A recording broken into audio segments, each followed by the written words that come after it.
I'm Jessica Grace and I'm here with Jamie Azzopardi at Afterpay Australian Fashion Week.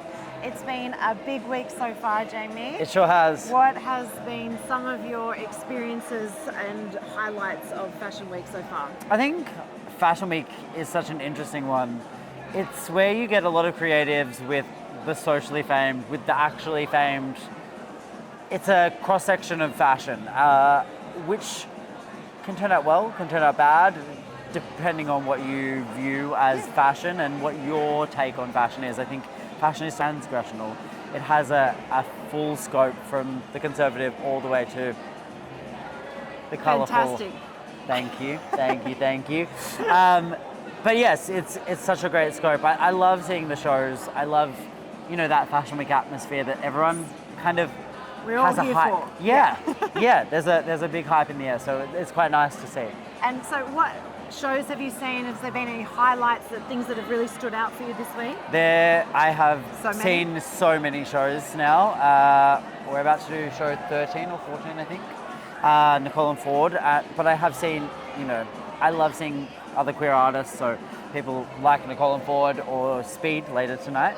And Yukana, who I saw earlier in the week, and Erica Vaughn, who I absolutely love.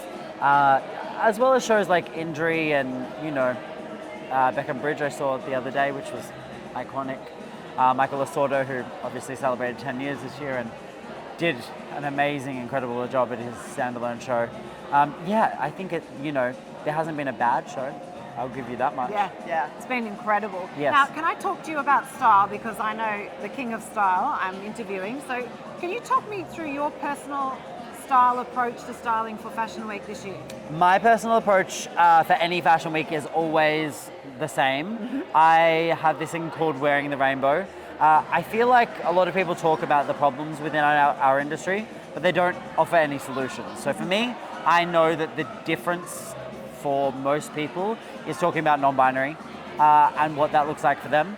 So instead of giving them just one thing to talk about, I want to include my LGBTQIA family and wear red, green, yellow, blue, purple, and pink, white, black, just to show them that our world is really beautiful. It is really collective. And although it is the wildly fabulous, they can read it in the mainstream also.